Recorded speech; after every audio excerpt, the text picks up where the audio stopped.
I'm coming.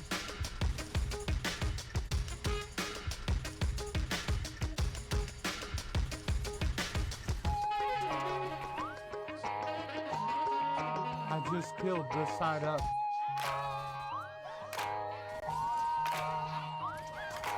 I pistol up the bitch.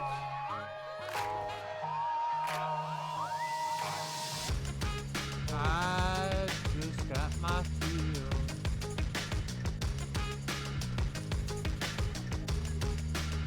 He's dead. Nice dog. Oh, you're my way.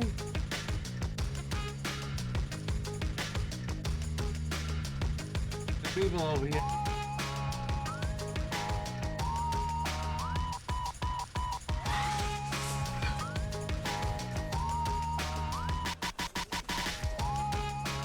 Shit.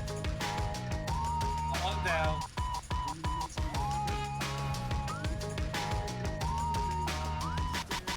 Looking killing people over here. I just got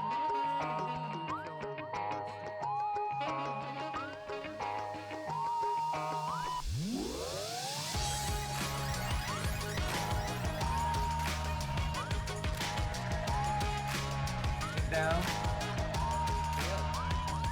Yep.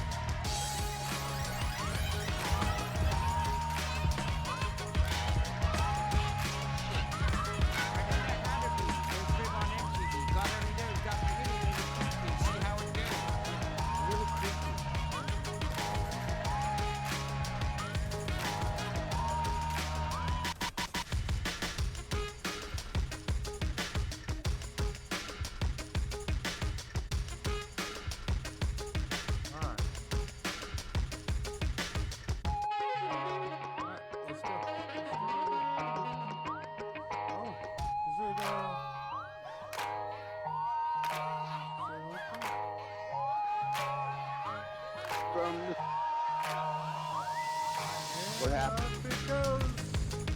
Here it comes.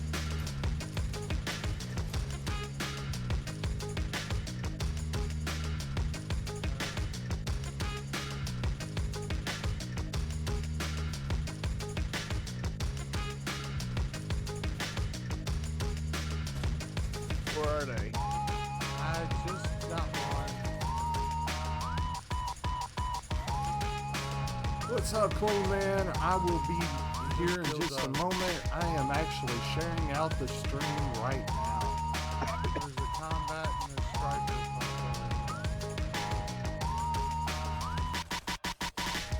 You can't hear the chicken?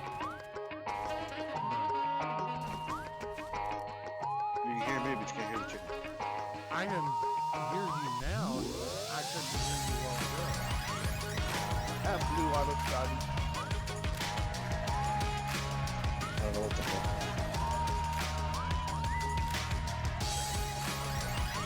Ah! 4 for 4. What'd you win? Oh, No. really? Got a camper. He don't sniper ever.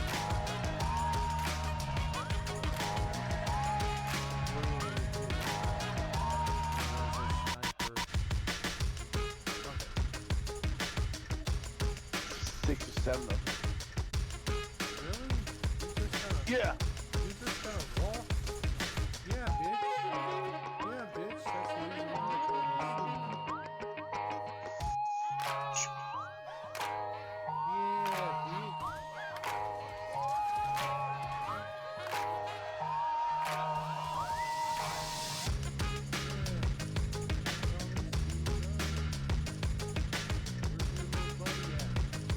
I'm just gonna go for my quad, right? And now my mom's starting to have it.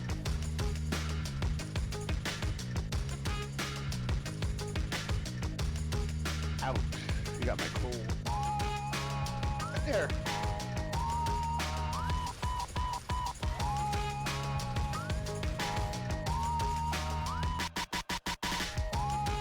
Thank you for doing all of that, Clean Man.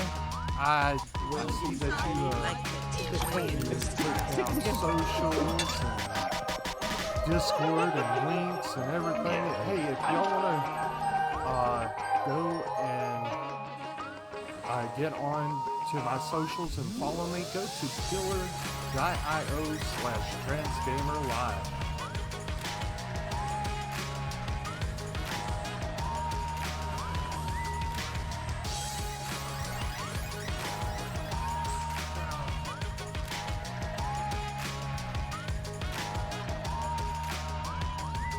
Whoa!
You were in a 4G.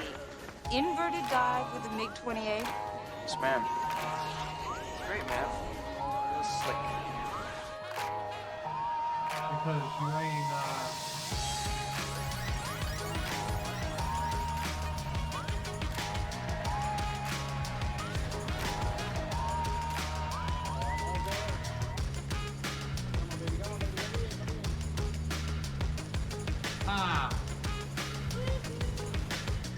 Uh-oh, there goes the storm.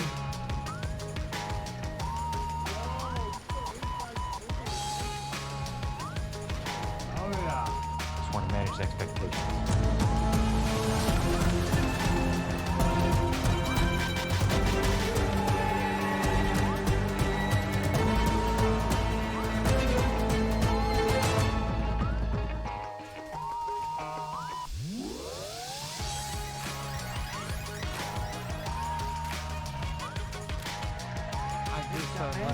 I just eliminated Kyle. Oh damn, I'm down to 1 hit point. We ain't gonna make it. And if we swim downstream, just keep swimming. Just keep swimming. Just keep swimming. Sorry, Al Bundy. No,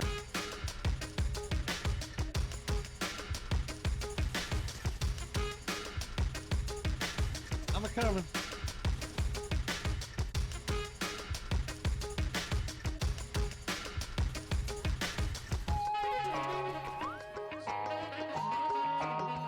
killed this side up.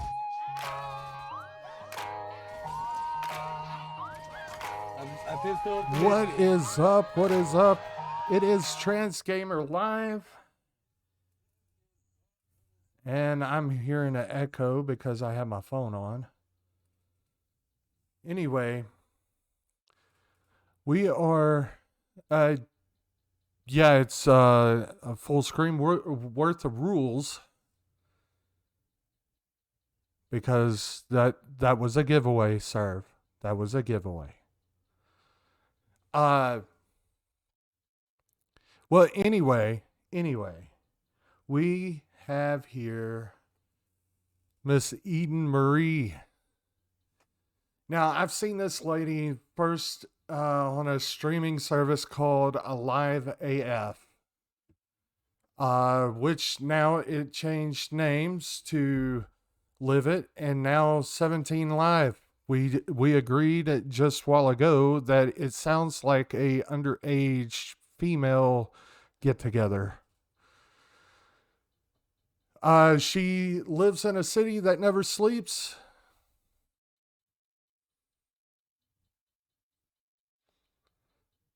Oh no.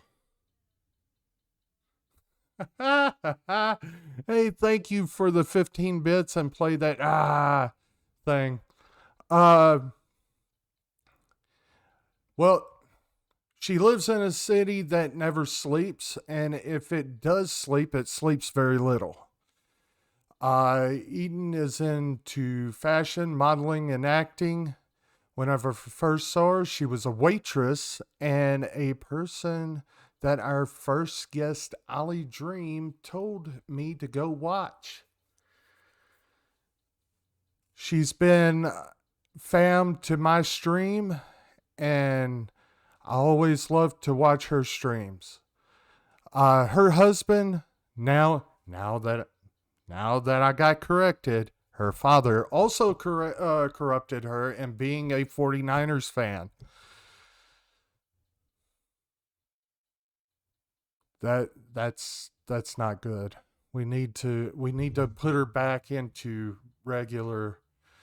So did you want to get in on the top 10 richest football teams and all right. All right, let's go. Let's view. Whoa. Hey, what is going on? I'm just going to call you GNO. What is up? What is up? Thank you for the air horn for 100 channel points. You can also redeem channel points to ask questions and stuff like that. My body thinks it had a full night's sleep after 49 or 40 minutes. Wake up in pain after 5 or 6 hours. Yeah, that's me. Well, anyway. Top 10 richest football teams. Let's go with number 10, the Denver Broncos. $4.65 billion. They're owned now by Walmart. Yes, they are owned by Walmart. I used to serve at that job, the waitress job. I used to serve the owners of Walmart, and they would buy very expensive wine. So that makes sense. They own the Broncos. They just own a little bit of everything. I feel Well, like. they just got the Broncos, I want to say, this year. So, Okay. number 9, It's acquiring things. the Philadelphia Eagles. $4.7 billion. Yes, Walmart owns a football team. So Russell Wilson is going to become Walmart's mascot. Oh my gosh. What do they not own? Probably, well, I cannot get into it on the podcast, but if you ask me on Trans Gamer After Dark or Late Night with Trans Gamer, I will tell you what they don't own, but they do sell. Anyways, Uh-oh. so Philadelphia Eagles 4.7 billion. Number 8, the Washington Commanders. Are we going with the Commanders now? It was the Washington football team. It was the Washington Redskins. That's the name? Oh, But okay. I said Russell Wilson, not Williams, serve, not Williams. I don't think there is a Russell Williams. That's 2 first names. That would be weird. Old Russell. So, I mean, what are they going to do next? Is this going to be a team that changes names every year or every 2 years? Right? I thought it was. Aren't they going with something that had to do with some monument that you cross over? Oh, that's the Cleveland. Oh, that was Cleveland. Okay. Well, now right. now it's Some sport. now it's the Commanders. It was Washington football team.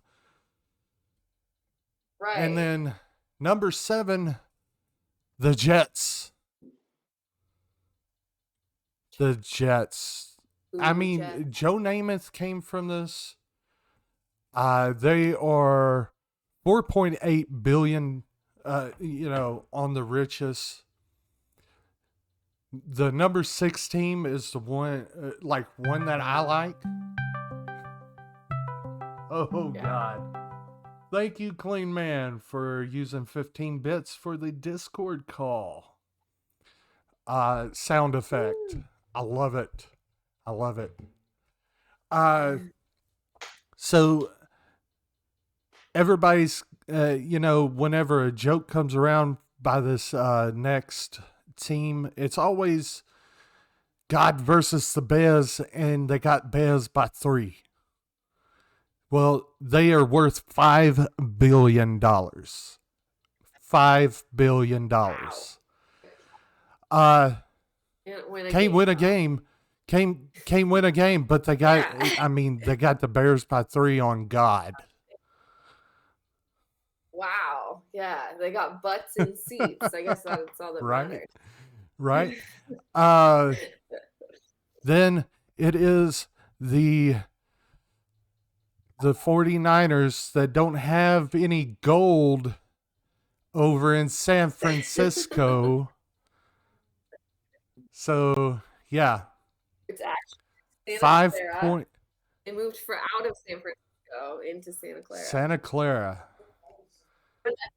Yeah, I mean they're still called the San Francisco 49ers, but I feel like they upped their value because they're in a new stadium, in Levi Stadium. We've gone to the Super Bowl. How many times? Twice or not? Y'all must be spending major money over there. I mean, Super Bowl, even the cheap seats are $5,000. Oh my gosh. They're worth 5.18 billion. Then we go into Dallas's arena with the New York Giants, and they can't win to save their lives with 5.73 billion. Then the former team that made Tom Brady famous, the New England Patriots, at 5.88 billion. So they're number 3. No, number 4. Or number 3. Number 3. Oh, yeah. Number 3. Okay. Then another California team that did not try to leave, but they wanted to kick the Chargers out. The Rams, with 5.91 billion. Can you guess who number 1 is?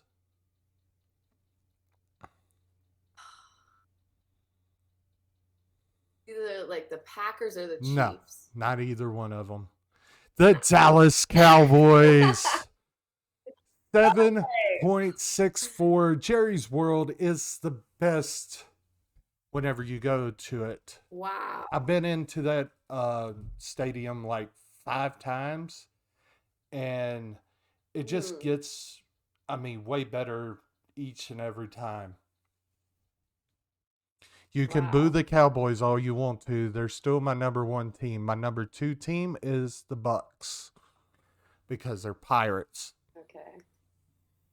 and they love to plunder booty. I shouldn't have said that. That's It's okay. no. It's a joke, but it's actually their words. They love to plunder booty. Yeah. All right. Those are the top 10 richest football teams. What's up, King Petty'sworth? What is up? The Petty is here. How goes it? I am doing just fine. This is my friend, well, if I could point in the right direction, Eaton Marie. Hello. All right. This is something that I have no idea about, but Eaton's gonna probably, give us some knowledge on. She's gonna drop mad knowledge here. Let's say it like that. We'll see. We're shooting from the Top hip with this one. top Let's go. 10 fashion brands. Number 10's Armani. The brand value is $3.1 billion. Armani provides impeccable tailoring, glamour, and amazing dressing. Hollywood stars are most likely to be consumers of this brand. They like making suits, and the reason why Armani or whatever is because it integrates pretty much everything, whether it's clothing, sunglasses, leather bags, belts, glasses, shoes, perfumes, just everything. That's the reason why Armani's on the list. Windows era. Thank you. Number 9. Fendi. Have you ever heard this? Fendi. Hey, what's No, up, I have not. Uh-oh. Something came up. Fendi, no, I have not. I know, no, I haven't. I'm not a big brands girl. I mean, it's, you gotta have the coin to get involved with those brands. So, Not yet? Okay, so the Not total yet, brand worth of this company is 3.5 billion. I almost said million. Panola Fendi was the founder of the company. The company launched in the year 1925.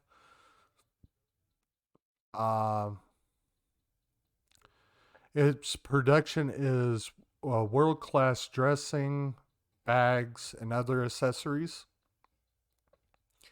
1997, there was a handbag series called the Baguette.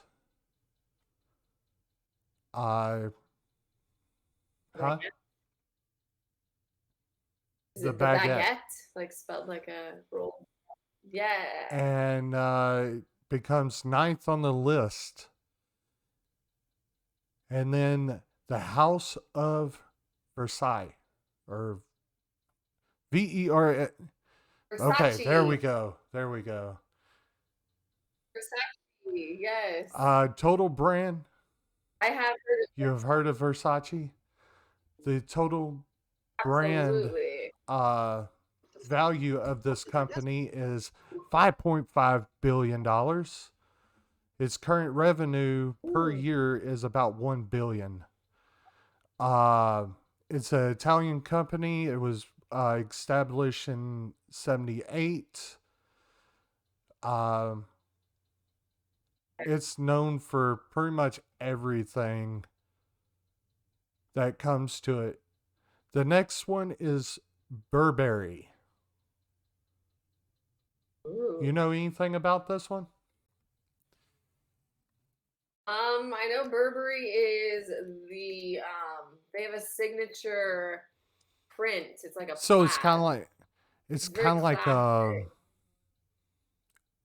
not Ralph Lauren, but Kinda like Louis. the ones who makes the knockoff Coach bags and stuff like that. A little bit, yeah. I mean, all of these big brands are knocked off all the time, but the Burberry it kind of reminds me more of like an upscale, like European brand that it's like a black and white plaid with tan and red. It's very classic. It's very just like, yeah, very designery chic. So the revenue per The snozberries taste like snozberries. okay, clean man with the snozberry joke. So the current Yes. revenue for this company per year is $4 billion. The company's worth, or the brand value's worth, is $5.87 billion. It's a British company. One of its most iconic figures was Audrey Hepburn. Right. They also have a expensive skincare range, like lotions and stuff. Ralph Lauren, number 6. Ooh, all American. Yes. Now, served with the only berries I know is elderberries. The company value's worth $6.6 billion. The revenue is about $7.1 billion per year. I'm not for sure how that's figured out. I would think that the total brand value would be a lot more than the company's revenue. Polo is another brand that's up Right. under Ralph Lauren. Ralph Lauren is worn by several famous personalities around the world. Rumor has it, I even got a polo shirt in the closet. Wow. Yeah, Ralph Lauren also does the I don't know if he does it for summer, but he does the uniforms for all of the Olympians in the Winter Olympics. So everything that they wear in the open ceremonies for the Olympics, every single 4 years, every single time, at least for the winter, and I think maybe the summer too. He designs all Really? of those. Really? That's something Yeah, something I did not really- know. Yeah, so he's like the classic, because I think he came out in like 1967, and he's very classic, all American. He was kind of the white tee and the jeans and the things that are just very like classically America. So the Olympics puts him on to represent Well, us. I mean, in the world. he's got like several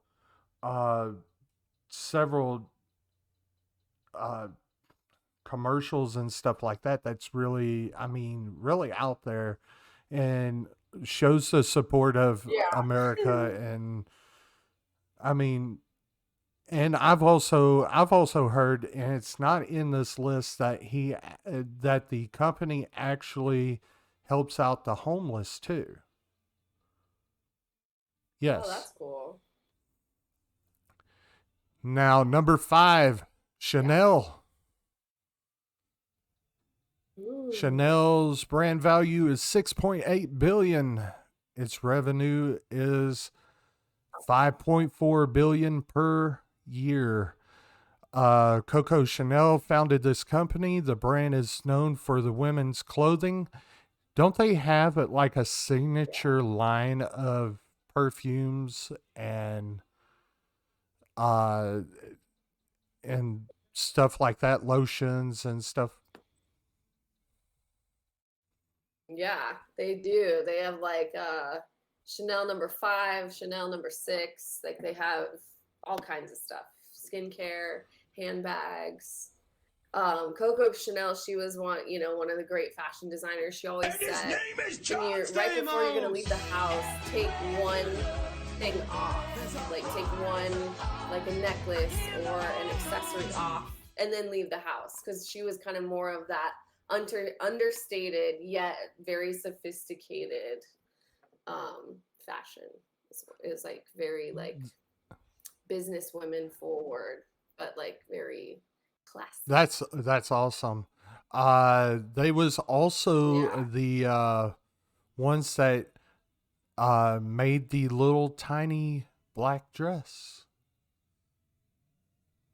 Yes, the little black dress. It was a Chanel brand before it got like hey, Trend Killer, thank you for the hold on, I have to count these because my mini feed's not letting me. There's 4, 5, 10 bits. Thank you so much. Thank you. Yes. Clean Man with the John Stamos, John Cena gimmick while ago. Now, Chanel is one of the most expensive brands in the world. And that's the reason why they're top 5 on the list. Hi, Twin Killer, how are you? Okay, now, number 4 is Prada. The company is worth 7.3 billion. The company's revenue is 3.7 billion. I know this is Prada, sir. Prada. Yeah, the devil wears Prada. There we go. Where's Prada? Exactly. That's where the movie came from. Yeah. So Prada was established by Mario Prada in 1913. It predates both World War I and World War II. Prada is one of the most expensive brands that every girl would love to have. I'm not for sure whether that's a quote from Prada or whether it's just off of this top 10 that I just put together. The brand offers amazing clothes with amazing designs, style, and color. Now, whenever I was looking at, I think it was 4 and 3. Prada looks like some, rejected Star Trek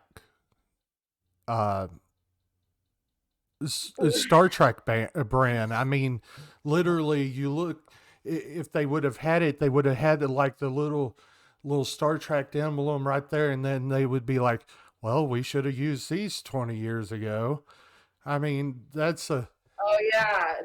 Those are weird looking clothes. I mean, but the thing is that another one, this next one, looks like you're dressed up in a flag all the time. It's Hermes. Hermes. There we go. You must know a lot about this brand. Hermes. Well, I worked in Beverly Hills for a little bit, so it was all. Now, does all of their clothes look like you're wearing flags, like multicolored flags that? They're very loose and just breathable and stuff like that. And it's like if you run, it'll wave like a flag going around. So the company's brand value is 10.6 billion. The company's revenue per year is 5.3 billion. It was established. When do you think it was established? It was gotta be like, gosh, I don't even know. I think it was because it's French, so probably in like the 1800s. I think it was one of the first fashion houses. I think in France, wasn't it? Hermes is French. You was so close. You said 1800s. It was 1837 by Thierry Hermes. Okay. Oh, wow. Throughout the journey of 176 years, the company has been very successful. Hermes is famous for what? Scarves and bags, I think. Good Lord, you're on fire. You're on fire.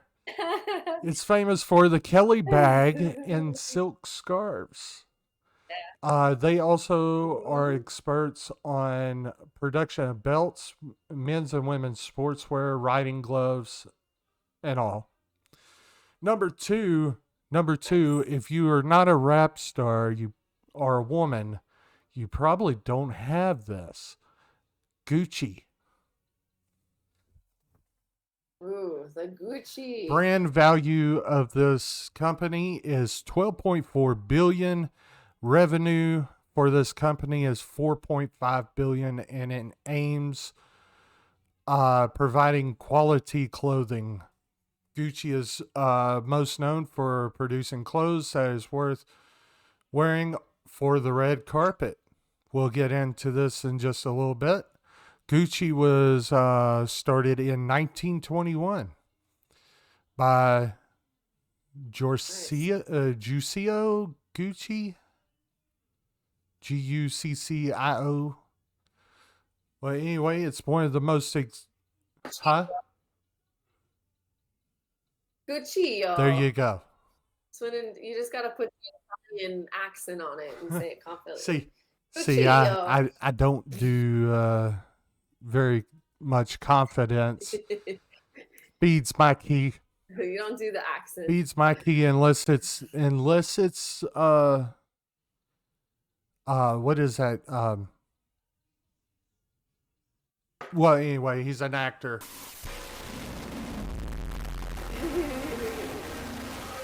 Gucci to me is kind of, it's so flashy. I don't know. There's a show. Is it a show or a movie? The House of Gucci that came out with Lady Gaga. I think it was like there's been a couple. I think it was a show. I really do. I think it was a show. It was a show. Yeah, and it was with Lady Gaga and Adam Driver. I never watched it, but I'm sure that would give you all the ins and outs of the By the Gucci. way, Clean Man, thank you for playing Xbox 360 Ear Rape. Ooh. Well, since I have my earphones turned down, it kind of not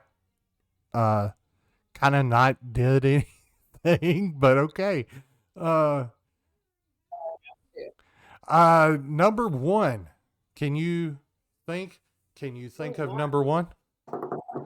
Who I have an idea, just because it hasn't been said on the list yet, and it should be up there. What is your expert opinion on who is number one?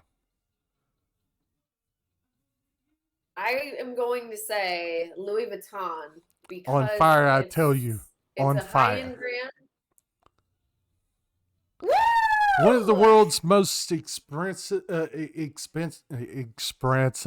There we go. That's a new word. Expensive brands is Louis Vuitton. The brand value of this company has reached up to $28.1 billion. And the revenue collection for this brand is $10.1 billion per year. That's wild. $28 billion. Wow. It's a lot of A coin. lot. Moolah. So what do you okay, you're on fire. I'm going to keep you there. What is Louis Vuitton most well known for? Well, it's the brown leather, the LV symbol, and then that brown leather, that print. I don't know. It's the bags that are printed. Yeah, that's one of there. the things that I was talking about the knockoff Coaches with the print all over the bags. Yes. That's what I would Yeah. see. I would have thought that Coach bags would be, or Coach would be up here too. If Coach isn't as high end. It's not as much as a luxury brand. It's more like in the level. It's like a tier or two lower, because you know how you have like Michael Kors and Kate Spade, Coach. Those are the kind of like mid-level luxury, but like the high luxury where everything is handmade, hand sewed. Like the Louis Vuitton bags, that's why they're so expensive, is because they have no seams. Like they're not stitched, so that when they create the bag, they're not cutting the fabric or the leather all together. They're using one piece and making it like gorgeous handmade. So that's why you get right, and well, the reason why I was saying is because you go into a store, let's say Macy's, you see a Louis Vuitton bag for like $500-$600, and then you go over to where Coach is, that same bag that Louis Vuitton says $500-$600 for, it's selling for the same price over on the Coach side. And I'm like, okay, well, I guess they must have been competitors, or they must have competition just in that area, or into some. I'm looking online, Louis Vuitton. You can't get a Louis bag, a real Louis Vuitton bag. What you can get, the smallest one, the cheapest one, is about this big, and it's $3,000. Okay, well, they must have went up since the last time I actually visited them all. So, yeah, either that or it was a knockoff Louis brand. is a whole. Yeah, exactly. I mean, I'm sure you can get I've got a couple knockoff bags when I visited New York, just on the street. But yeah. Well, this was actually in a mall about, I want to say about 10 years ago. So. Okay. Yeah. I don't get to malls very much. Inflation. Yeah. Especially these days, the price is just jacked up. But yeah, these little tiny ones here are $3,000. Wow. Jeez. No wonder coaches. No wonder coaches like, okay, we can't keep up with them. We ain't gonna be like them. Yeah, and we don't make it. Yeah, right. We're not even top 20. Well, they're probably top 20, but yeah. Yeah. So here's the point in chat. If you are planning on asking a question, we're at the question and answer time, the interview per se, with Eden Marie. So if you would like to ask questions, use channel points, or if you don't have enough channel points, because I know that we got a couple of people in here that just came in, more than just all you have to do is type in, I know which ones, who you are. So just type it in. I'll ask. Otherwise, you got channel points. Use the highlighter and highlight. Right now we do have a giveaway, Clean Man. It's once a month right now, but it's up to $50 once a month. Okay. When you was a child, was your dream to be an actress, model, or being in fashion? If not, what was that dream? So when I was a kid, I think I was trying to think about this beforehand, but my dream, I was a very ambitious child. I was a very imaginative child. It was my birthday this last week, and my dad shared a memory of me, and he told me that I used to get all dressed up, and we go outside, and I'd make him take pictures of me racing. So I would run towards him and I would like pose in like a running pose. Like that's to me what I thought fashion was at 2 years old, like a little bit of athletic fashion or something like that. So I had that where like I really wanted to just be like the center of attention all the time for sure. I was also the oldest, so I was kind of like the leader of my two sisters growing up. But so I really always did want to do that. But I also had like a couple other things in mind. I wanted to be a chef. I also wanted to be a lawyer, which I didn't know what that meant. I just thought it was something important and that would make a lot of money. So I was like, yeah, I'll do that too. And then a businesswoman. I just said, you know, I want to carry a briefcase and be a businesswoman. So those were my like top things. And so, you know, moving forward, I got into acting and modeling, and I also really love to cook, so that and I've always worked in restaurants, so those kind of things panned out a little bit, which is cool. Even the stuff. Okay, here's a question that's not on my questions, but you lightly touched in that you, for one, happy birthday. For number two, thank you. You have two younger sisters? I do. Two younger sisters. So here's my question. With you doing what you are doing, which is acting, modeling, and fashion, what is it that, like, in between, is there a common ground in between you and your sisters, or is it like they just went like, well, I'm going to be a NASCAR driver and just be a NASCAR driver, and then the other one's like, well, I'm going to be the president and she's in law?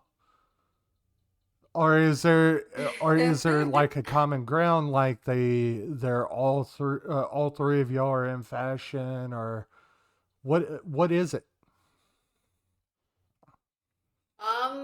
So right now, like, there isn't really, I'm the only like actor, artistic, creative person in my family, in my immediate family, and kind of in my extended family too. Like growing up, we always went to church, and we went to private school. So all three of us, we had to, you know, because it was a small town and a small school, we always had to be in the school play and be in the choir. So we learned like that acting part and being on stage and the singing part growing up. But I was kind of the only one who took it to that next level once I got out of high school. My middle sister is a stay-at-home mom. She actually has a baking business where she bakes, where she does baking, like she does baked goods, and then she like hand delivers them. And she's really good at it and really successful with it. So that's super cool. And then my youngest sister is a nurse. She is a prenatal ICU nurse. So she has like a really serious job. And she just graduated from nursing school about a year ago and has been working in hospitals ever since. So I was kind of the only one that went the route. We'll that tell I did. her congratulations from Transgamer Live. I mean, it looks like you and your middle sister actually took your idea and just went with it, you know, with her baking, and you want to be, you know, Gordon Ramsay over here. Exactly. Yeah, it's definitely something that, so my family, I was born and raised in California, and my parents, like 5 years ago, they moved out to Texas. My dad retired and they had land out there, so they built a house out there and they're spending their retirement days out there. And so us sisters are still in California, and so cooking and making meals together is like, and that's for most families, but it's something that really brings us all together, and we want to show off our best dishes and, you know, like fight over who gets to like make brunch for mom on Mother's Day. So it's a kind of a big thing in our family. So okay, I'm from Texas. So where at in Texas do they, or what part do they? They are. It's called Canyon or no Hill Country. So it's down like there by halfway Austin. between. Down there Yes, by Austin. exactly. Yeah. It's like 45 minutes outside of Austin. Yeah, exactly. Oh, So that's where they are. I'm in and the they love total opposite direction. I'm like in between Dallas and Houston. So just to give you it. Okay. the Good reference, because Texas, if you go across it from like Shreveport, Louisiana because Shreveport actually extends into Texas about like 2 miles. If you go from there to Okay. El Paso, it's 17 hours wide. 17 hours wide. And if you're going from Laredo Yeah. to Oklahoma, from Laredo to the border is 8 hours. So, I mean, Texas is massive. Wow. Some people are like, well, why can't you just go through the state just all in one? Well, yeah, you can go through the state, but it's going to take you a long time. A long time. Such a long time. Yeah. My parents, when they were moving out there, they took a couple trips, like driving from California. And I was like, I'll see you. I'm going to take the plane. No, I can't do that. I can't do those long drives. It's So, too much. do they like Texas? They love it. Yeah, they love it. They have horses and property, and they're able to, like have my dad's retirement go further out there than it would in California. So they all in all. it's Oh, amazing yeah. I for them. mean, well, in between the retirement in California and the prices in California versus the prices here in Texas, it may be similar, but with Texas it's more of a there's more wiggle room there whenever you get Yeah. paid and stuff like that, because stuff decides to go down just at random. You may go in and buy a gallon of milk for $4 one time, and then the next time it would be 97 cents. Don't know how that works, but I mean, What? it Yeah, is there. we'll Yeah, take it. I'll buy 10 of them Yeah. at that price, Yeah, right? let's stock up. So, Hilarious. with you living in LA, what is the housing out there, and what is it like living in LA?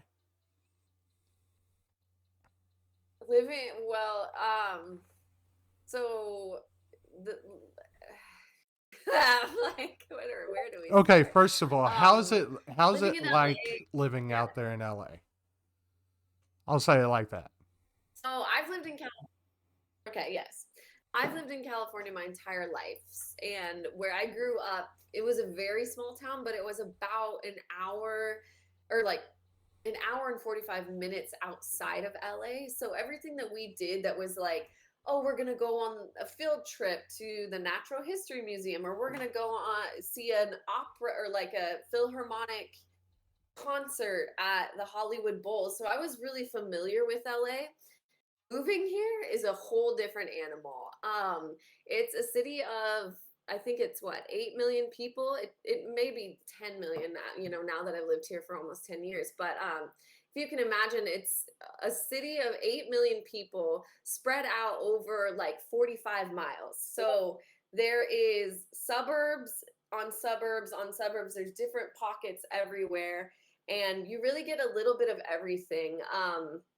I think when people think of LA, they think of Hollywood, they think of downtown.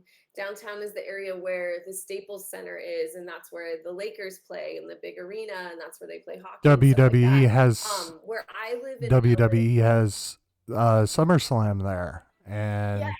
I mean just a lot of different things, because I covered this on a different podcast. On my other podcast, we talk about esports, we talk about wrestling, and we talk about NASCAR. I gotta get your opinion on something in a little bit, but go ahead and Okay. yeah. Back to it. Okay. But like I said, like I went to school. I went to a school in this very small collegey town on the coast of California. It's called San Luis Obispo. It's about a city of like 40,000 people, and 20,000 people of that population are college students. So when school was out for the summertime, the town was a ghost town. And it was a beautiful place to go to school. That's where I started acting. That's where I started doing improv and comedy. And that's where I did journalism. But when I just soon, like, once I graduated from there, I just was like, I have to get out of here. There's not opportunity for me to do the things that I want to do. And so when you come to LA, you feel that magnetic energy, you feel that chaotic energy of everybody. This is like a land of opportunity. Like there is opportunity in so many different fields, if you want to come to LA to make it in a field, or if you want to play in the big leagues, you come to LA. Like, I was here to do acting and modeling. There's levels to it. You start small, like you start doing things like you working with small designers who have little fashion shows that they want to get their clothes out, and you're not getting paid, but you're getting to wear other people's clothes and model them and walk a runway and have, hopefully use some of that for social media. I did a lot of background roles. That's a really cool way to get into acting. And yeah, and so like every year that I've been here, what I've gone for in acting and modeling and also producing has built upon itself. And like I said, I worked at this place called Wolfgang Puck at Hotel Bel Air, and it's just where all of the who's who movie stars, upper echelon of people go to hang out and to have drinks and to eat dinner. And so I got to serve people like Oprah and Beyonce and Jay-Z, and the royal family of Morocco would come and stay in the hotel, and we would serve them for the whole summer, every summer. And Brad Pitt, like all of these just huge people that you're like, oh wow. And working there for 4 years, you realize like I had to like get rid of this starstruck like nervousness within me, because it was like taking away from me doing my job. And I'm like, these people are just here eating food. And so it kind of brings it down to earth. Like, yeah, they're eating caviar that's $300 an ounce, and they're drinking wine that's $80 a glass. But, when you take those things away, they're people going out to eat, enjoying a meal with their friends. And so I think that way in LA is so interesting, because there's just so much breadth of different things. Like, the top of the top things are here: fashion, TV, film, sports, all of that. And like as a waitress and server, I had like this little window into that, and it was really, really see, cool. You mentioned one of my I'll say it like this. One of my biggest influences, and the reason why I've started doing podcasting, was one of two people. One of them was Howard Stern. Howard Stern always had this radio etiquette that, he could reach out and make you listen. With my other influence, it was always asking the toughest questions, the ones that made you think, okay, am I really doing this right, or am I really doing this wrong? And that was Oprah. Whenever, I would love to, have her on the show. In fact, I've said this on Twitter. I would love to have Oprah on the show. Never did get anything from it, but it is what it is. I you gotta put it out in the universe. Yeah. If I manifest it, I'll try to get it. So, okay, living in LA, what is the housing Mhm. like? Let's say Right. a 2-bedroom, 1-bath apartment. You know, something not necessarily like it's something to be starter. You know, be a starter for. Right. Um, like how Like how much would it go so for, or you know? I would say to get something like that, it depends on the area. That's like I was saying, there's so many different pockets of like if you are down in Hollywood, and like I have friends that live in Hollywood and they are paying $2,500 a month in a just a building with bare bones. They maybe have a little balcony, but it's just that. They're paying like $2,500 a month for a 1-bedroom, 1-bath. But me, I live in the valley and I'm paying basically that same amount for a 3-bedroom, 2-bath with a pool. But I live in more of a suburb area. I don't live down in Hollywood, like 2 blocks from the Hollywood Bowl, like she does. I argue that where I live is much nicer, more peaceful, safer, cleaner, all in all, more peaceful. So it's really, like I said, LA is so big that it's a fluctuation. So you can get something in the valley that's kind of set a little bit apart, away from the city. Probably a 1-bedroom, 2-bath for about $2,000, and then get a studio that's maybe under 2,000. 2 bedrooms, you're looking at like 2,500. But that same thing, like I said, could go upwards of $3,000 if you want to live in Hollywood or if you want to live in downtown, close to the Staples Center or close to So one of those like bigger city landmark kind so of you would places. have to take out a loan each and every time to pay rent. Or just get or just get the OnlyFans Yeah, that hired out, OnlyFans. There we what we were talking go. sell some feet photos. I thought you know. about doing that. It just I think I we mean, all have, sell honestly. Like every sell time I sell talk, prints of my thumbnail. I mean, actual thumbnail yeah. for 2K where I can There you go. move out there. Yeah. But I this is what I always say too, because I've had these arguments with my parents. Because they moved, like I said, they moved out to Texas to make their money stretch and stuff like that. Like I said, there's everything here. The limit on the money that the limit on the money that you can make in whatever specific field that you're in is so much higher than in Texas or in the small town that I was living in going to college, and there's also more competition. So if you want to be an interior designer, or like my husband, he's a graphic designer, you're going to make considerably more money to live in doing it in Los Angeles, because you can charge that premium rate because there's so much competition and the cost of living is higher. So the cost of living is higher, but also the amount of money you're going to make is higher. So it's kind of relative. So to I'm me. fixing to try to close a rift right here. Which one was better?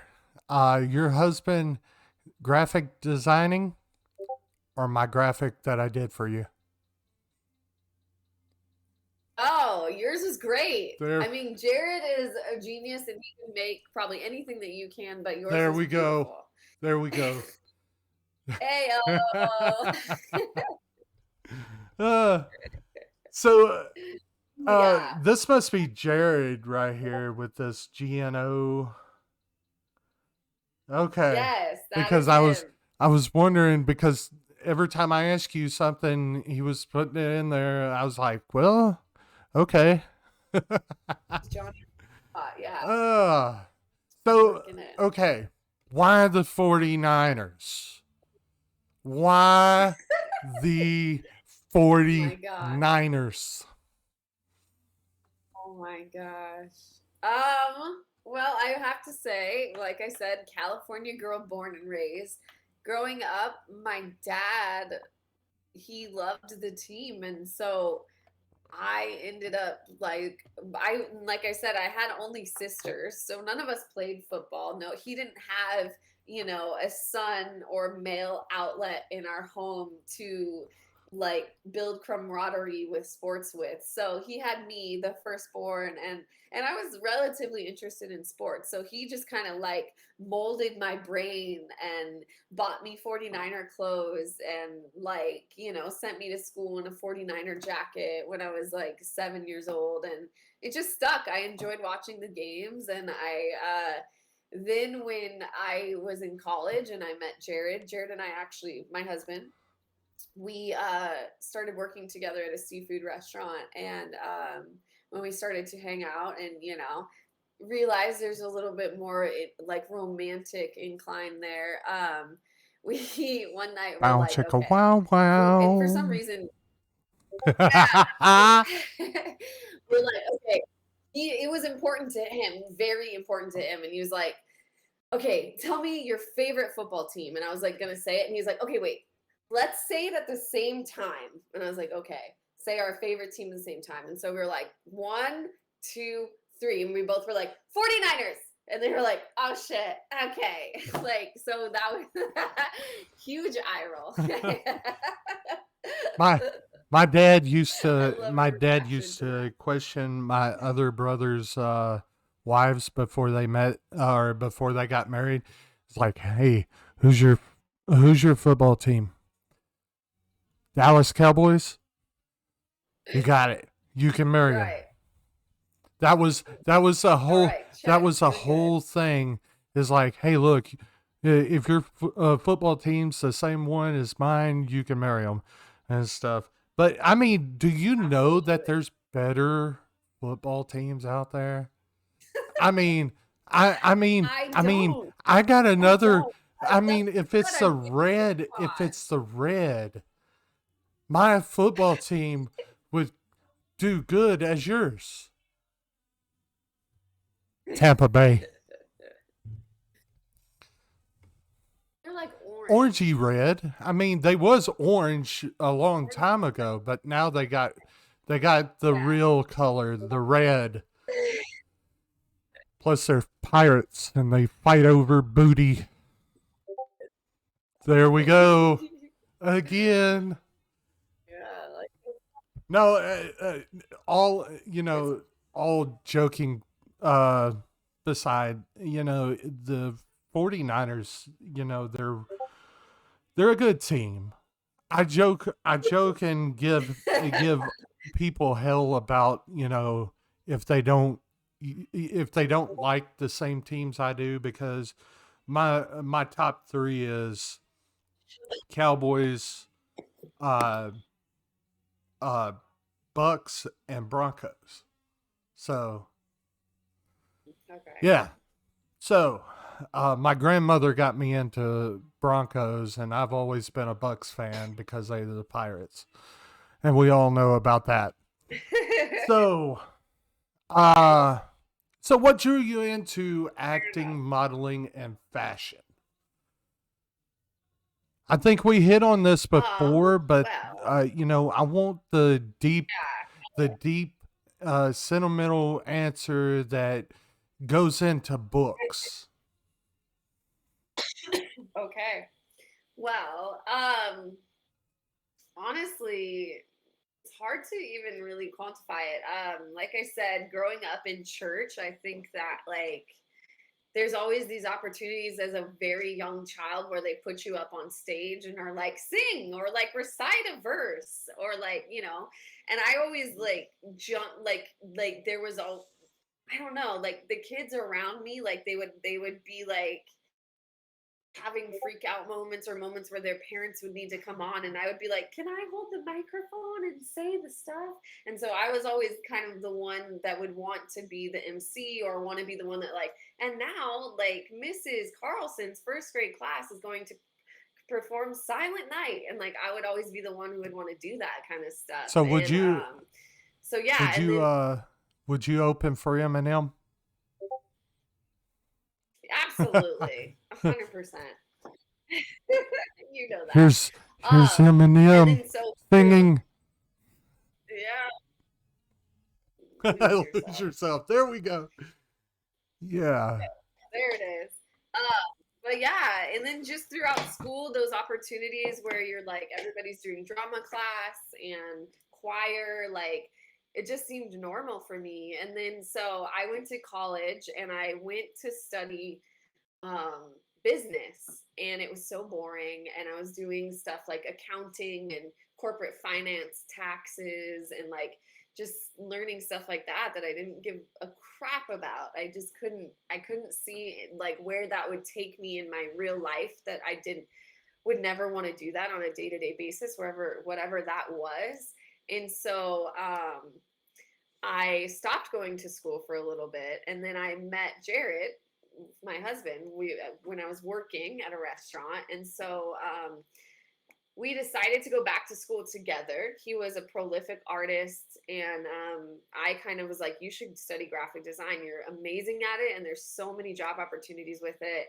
And then so in kind of like seeing that in him, I kind of like turned it back on myself. Like, I've always been a great writer. Like, writing was the thing that I always lent on in school, that I was really strong at. And so I thought, I loved acting, I loved singing, but I was too shy, and I was like, I don't like going to acting school or becoming a theater major was just too scary for me. I didn't want to commit to it like that.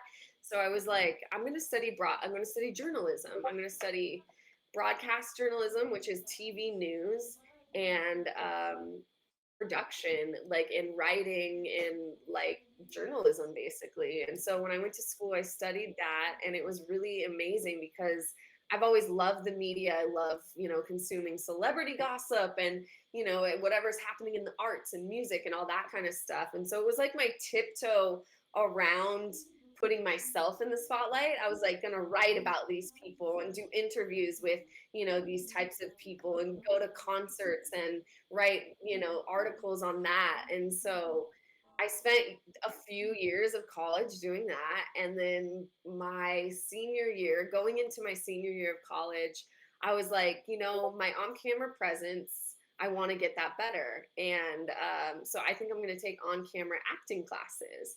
And so I started taking on-camera acting classes outside of school. And then that just like took off for me, where the teacher that I was going to, he was a teaching coach in LA who would come up every week and teach in the town that I was going to school in. So he was driving like 3 hours to teach us and then go home 3 hours. And he would have showcases where he would put us in front of casting directors in LA. And so in front of agents and casting directors in Los Angeles, and we would perform a scene that you did with your partner or a monologue or something like that.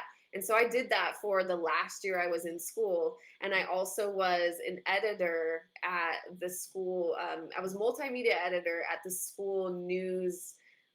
It wasn't the newspaper. It was like the news organization, because it was like print, it was like online, and it was the TV. So I was like deep in that. And the more that I got into the acting and stuff, the more I like resented doing my editor stuff. I was like, this is so boring. Like, this is so dry. And so it's like, you can be creative in like using flowery words, or like how you're going to set up the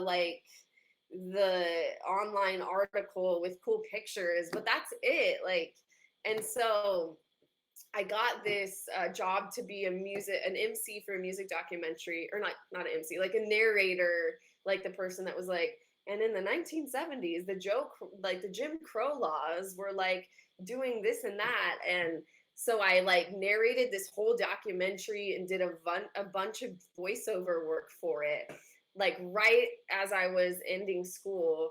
And I got paid a lot of money for it. I was like, holy shit, like this is amazing. And so, yeah, after I graduated, I was like, I'm not going to do journalism. I do not want that in my life. And I decided to, just get some headshots. I continued with my acting class, and we were doing showcases, and I was doing auditions in LA. I was driving 6 hours round trip for like 5-minute auditions. So I would drive 3 hours, get there, do my audition, be in the room for like 5 minutes, and then turn around and go home. And I was doing that for about a year after I graduated. And then finally, Jared and I just decided that it was time for us to come to LA and really give it all a shot and be here where everything happens. And yeah, so that's kind of like the long-winded way of how I decided to be an actress full time. The modeling and stuff actually happened once I came down to LA. I was never really pursuing it specifically, but when I was reaching out to get agents and stuff like that, they were really interested in like seeing me do modeling. And so that was actually the first agents that I did get were 2 modeling agents that were representing me. And so I was able to really kind of get a taste of that and go on modeling auditions. They're called go-sees, where you meet with the designers. They sometimes they have you try on clothes. Sometimes they have you just walk back and forth, or they just want to see what you look like. And yeah, so and now, like, because I've been in LA for about 7 years, nowadays I don't do a lot of modeling stuff. Since the pandemic, I kind of like, I don't really know why, it just kind of happened naturally, but I've gotten in more into production and acting and comedy, so, and live streaming too. So Okay. yeah, that's kind of where I mean, everything came from. Sorry, no, I was you're sort of- good. You're good. That's what I wanted. Just to tell you the truth, that's what I wanted. No, Okay, no, good. I like the long answers. I don't like the, hey, look, okay. All right. Right. No, I like to I know how to I fill like space. for my guests to actually tell it all. This is your time to shine. That's what I tell everybody. This is your time to shine. So whether appreciate you give me an okay or whether you give me a 20-minute answer, I mean that's clearly up to you. All So right. you've see, whenever I first met you, you was on um a platform called Live AF. It's where I met Andrea, our first guest, on Yeah, another one called Facebook. We don't like heard of we it. don't like Facebook around here. It's fake book. So it goes along with fake news and everything else. So I followed her over to Live AF, and I was in where it changed from Live AF to Live It. And whenever I wasn't on, I was either on Andrea's stream or your stream, or there's another one of our friends called Blue. I was on Yeah. her stream. I mean, I literally lived myself on this app. Now, I heard that I well, you told me before we came on air, whenever I asked you, hey, do you stream anymore? You was talking about this app. What is Hmm. the app? The one that Yes. I'm on now. So it's called Pococha. It's Pococha, and I mean, it's a live streaming app. It was started in Japan, and then they moved it over to the U.S. about a year ago, and yeah, it's just a really cool place. It's similar to, all these other ones, but when I started there, I had taken because I started my live streaming career in July of 2019, and that was what you were just saying about when it was Live AF, and then a few months after that, it turned into Live It, and then I was on there basically from July 2019 to January of 2021. So the beginning of 2021 is when I kind of stopped doing live streaming, and then we focused on building, making our short films and stuff like that. What kind of short films was you in? So from that, so we made we made a mockumentary style comedy short film, and then we made a dark comedy suspense female driven short film. So it's an all female cast for that one, and it's a little kind of mysterious, has a twist at the end, but it's got some dark comedy to it. And so those were made under the umbrella of our production company called Starseed Pictures, which we started with my friend Charlie. Hello, Charlie XO. She was someone that I met on Live It when we started in July. We met at a mixer. This was all pre-pandemic stuff, and so when we met at the mixer in LA, we were like, "Where do you live?" And I told her, and she's like, "Where do you live?" And we found out we literally live like 3 minutes away from each other. So from that point on, she invited me over to her house, and we became fast friends. We started spending, like, the pandemic hit, so we were spending, every day together. We were like quarantining together. We started a live streaming show on Live It called the Eden and Charlie Show. I was there for the So number we did one. that. I think we did. Yes. So we did that, I think, the whole year of 2020. We started in the beginning, and then we went all the way through. And then so we, with our friends, with our other two friends, because it's her and her boyfriend, and then Jared and I, and then our two friends, Jenny and CJ, who are work in the industry as well.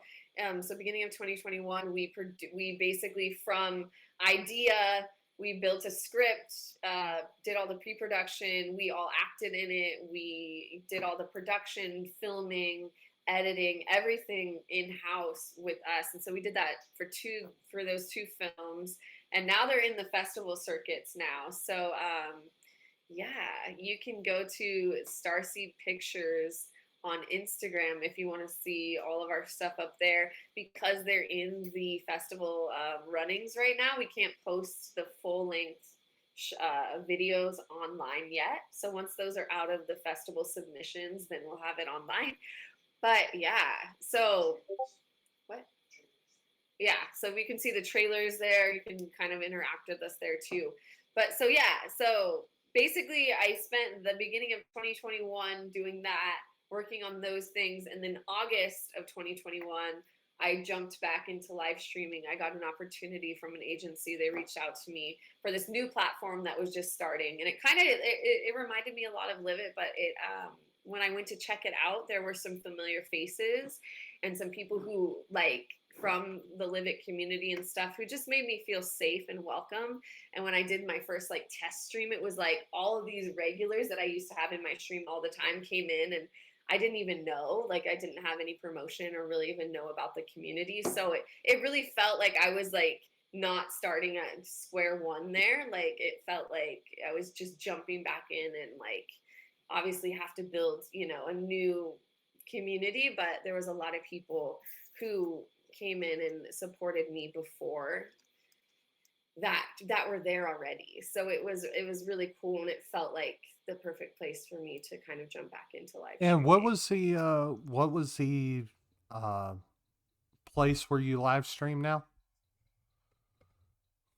It's called Pacocha. Okay. Yeah, we'll have links to I'll get you to send me the stuff over, and I will post it in the announcements along with the Starseed stuff. Let me know, and I'll post it in the announcements. We'll try to get you taken care of there. Awesome. No problem. Appreciate it. I love helping out. I don't call anybody friends on here. I call them family, and y'all have been family to me for so long. So getting back to the questions, who was your idol, or who are your idols when it comes to what you do?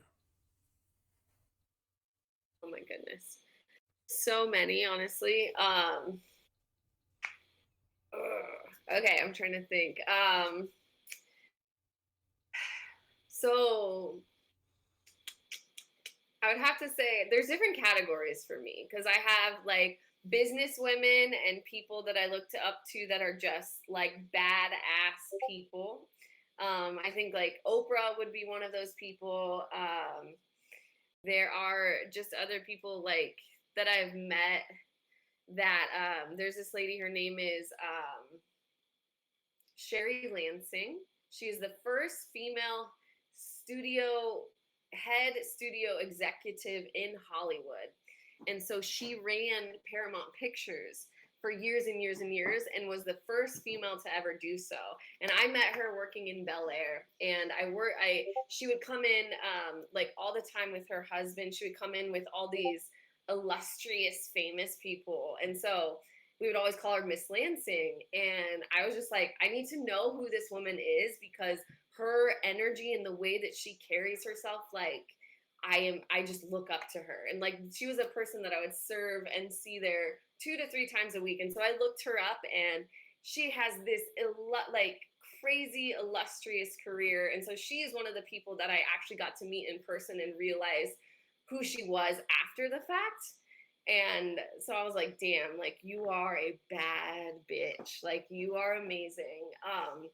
So she's one of the people like that you don't, because she's one of those names that you don't really know her because she's not an actor, you know, she's not on camera. But I'm sure if you look up, I know the name. You know, relatively close and everything. And whenever you said Paramount Pictures, I was like, aha. That was the aha moment there. Like, yeah, that sounds familiar. So her like business sense and just being able to like, because you know, coming from the time that she was in, women, you know, they had their place in it, but it wasn't to be a boss and to be a leader. And so she was kind of the first of her type to do that. I think actress wise, I love comedy actresses. I love Kristen Wiig. I love Tina Fey and Amy Poehler. I think for me, I actually just had something really cool happen to me this last week. I auditioned for a comedy school called the Groundlings, and I was accepted into the Groundlings School for Improv Comedy. And so people like Lisa Kudrow, Kristen Wiig went there, Conan O'Brien, Will Ferrell, Jimmy Fallon. All these people went to that school and got trained in comedy before they hit it big. So I actually just got into the program, and I'm going to be starting in September to study there. So those type of comedy people are like gods to me. And it's like a really, like, I keep pinching myself that I got into the school so that I can literally be trained by the people that they were trained by to do comedy. So yeah, that's kind of like a full circle where like those places, like the Groundlings was somewhere I always was like, I want to go there. I want to do that. Like coming into LA. And so 7 years later, kind of like, or like, I scheduled the audition the day before my birthday, and I was like, you're going to do this. Like, it's your birthday. And like, how cool would it be like the very next day if you found out on your birthday that you got in? And so that's what happened. And so, yeah. Exactly. I mean, whenever you said, you know, Conan and Jimmy and stuff like that, those are some other ones that I actually look up to because of their comedy value and stuff like that. I really love Conan's comedy. So if you saw yourself like in a show, what show would it be? What character would it be? Because if you was asking me mine would be Shelton from The Big Bang Theory. Ooh, I love that. Because I am just so mine...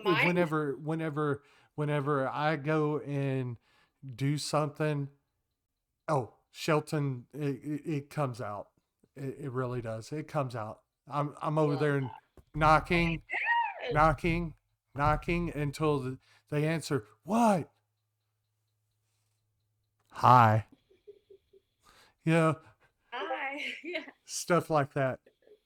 So what would be I love what would it. be yours? Mine would definitely be the type of show I love is The Office is one of my favorite shows. Parks and Recreation, like those type of like mockumentary kind of like a little more dry comedy, but my character I would love to be like New Girl is also in that mix, like the show New Girl with Zoe Deschanel, like a lead acting role like that what Zoe Deschanel has in New Girl, and like how her character evolved over all the years, and how you see them in different situations and different stages of life. Like I always say that like those jobs in Hollywood, the ones that you're on a show that become successful and that you're in the main cast, is got to be like the best job ever. Because one, you get to work usually on the studio lots. I live about 10 minutes away from a lot of those studios, so my commute would be 10 minutes a day. Right. and uh, and just being able to just do that and have that steady job, because like working on a movie is like, it's almost like going to summer camp or going on like it's just one project and you do it for 3 months or however long your role is, and then it's done and you never do that again, like once the movie's done shooting. So doing a show like that and being able to like kind of live in that world day in, day out, week in, week out for years would be an absolute dream. Like that would be just an amazing, amazing dream. And like, that's kind of my motivation to go into the groundlings and learn that style comedy and that just, that skill to be able so that it can translate into something. By the way, whenever you said Office, my mind went directly to one of the famous sayings, no God, no, no. And I had to play it while you was yep, there it goes. There it goes. Yeah. No, God, please, no, no, God. no, no. So I had to play it, and now Jared had to play it. So, yes. So, wow, got me off track here. Looking or to be in those careers, because we talked about your idol. Yeah.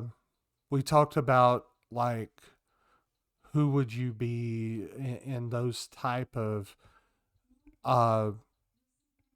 what do you have to or do you have a supportive circle to give you motivation and to catch you whenever you fall? Yes. And I think now at this point in my life, I do more than I ever have before.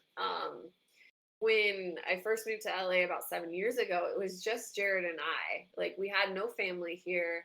We had no friends here, and we were both working in restaurants, but really focused on the hustling of our careers and to get, kind of like do what we came here to do, and so doing the live streaming and starting that in 2019, just 3 years ago, meeting Charlie, meeting her boyfriend Andrew, and then meeting her friends. That was the first time that I really had created a group of friends that were doing the same thing as me. Growing up, even in college, like nobody had the same ambitions that I had. Like I wasn't in an area where people were wanting to go be a singer or go be an actress. They were more kind of doing more traditional style things like being a teacher or owning a business. And there's nothing wrong with those things. It's just like I didn't relate or have any common ground with those type of goals. And so yeah, now more than ever, I really, really do. Like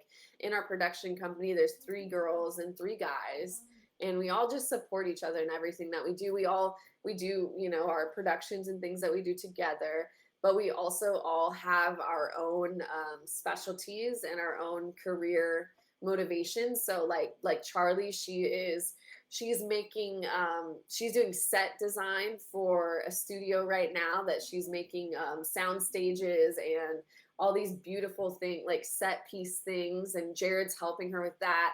I do acting and the modeling and also going into comedy. And so we all have like our hand in a bunch of different things. And so we all get each other. And I think that's like really like where I feel the most safe and I can explain it to. I also say my parents, I know that for a while they didn't understand or very much relate to what I was doing because it's not a guarantee, you know, like I said, coming to LA, it's like you're coming to play in the Super Bowl. Like you're coming to do acting and work in the entertainment industry at its very highest level.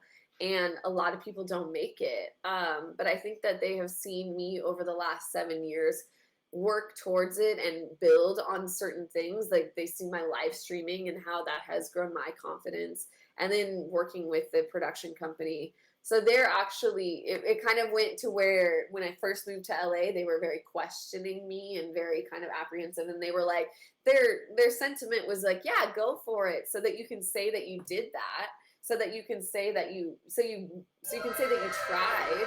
And I used to get mad at that. Like, I was like, so you say that I could try, like, I'm not going to just try and fail. Like, I'm going to succeed. And so I think that they, over the years, have seen my perseverance and going through ups and downs, that they trust and understand more of what I'm doing and are very supportive of it. And like, it's like I said, now more than ever, I feel that support because I feel like people didn't really know what I was doing and I didn't really know what I was doing. But like I've said, each, you know, month over month, year over year, I feel like that just gets honed in more and my direction gets stronger. And yeah, so it's really important to have that support system too, because it's a field where you are being judged by your looks. You're being judged by these intangible things that like, oh, well, it's just a certain energy we're looking for. and so it's hard to be like, oh, well, I wasn't the right energy. Like, what does that mean? Like,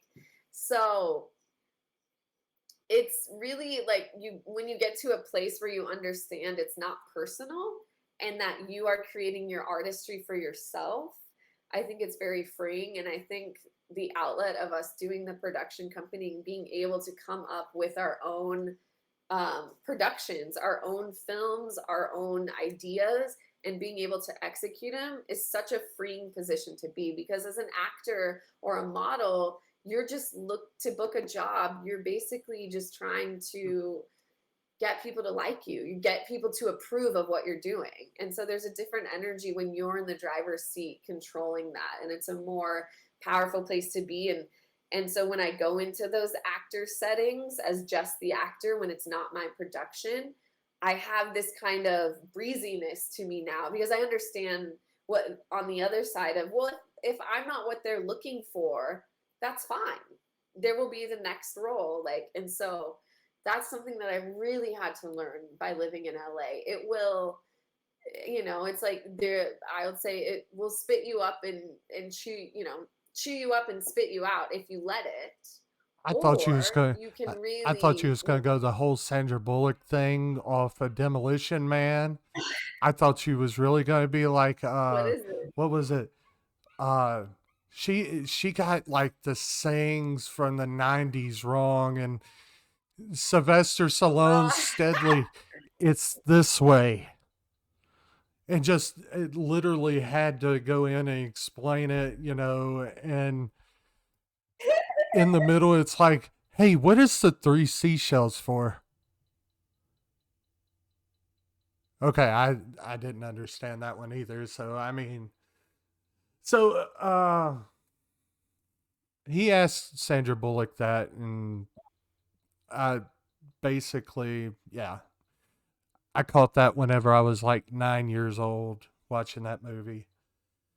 Nice. So, yeah, I mean, the reason why I ask, you know, having a supportive circle is because me being transgender, you have to have somebody there to get, you know, help you stay motivated, help you, you know, whenever you're down and you're fighting depression or you're fighting anxiety.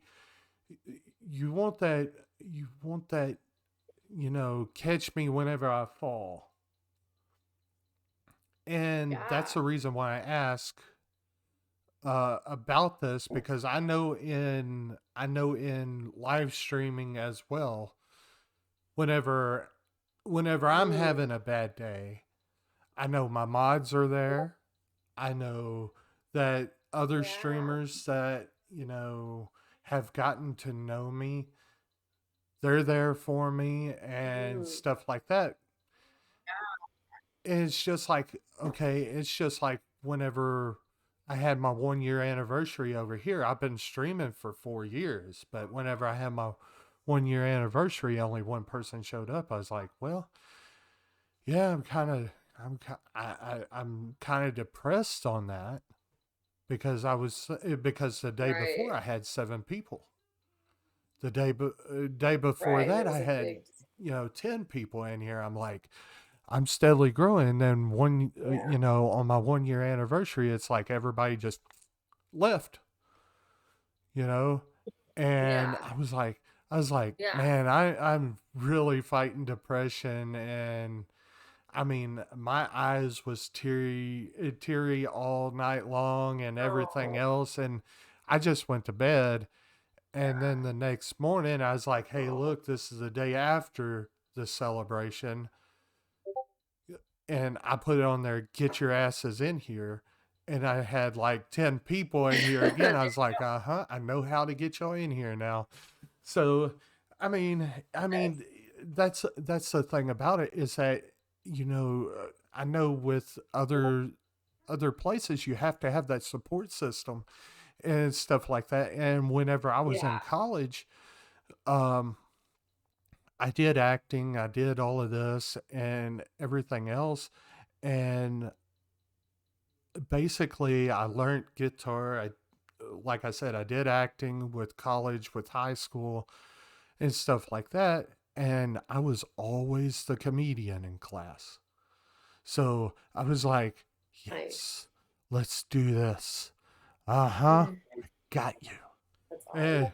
And stuff like that. And we'll get that afterwards, Trend Killer.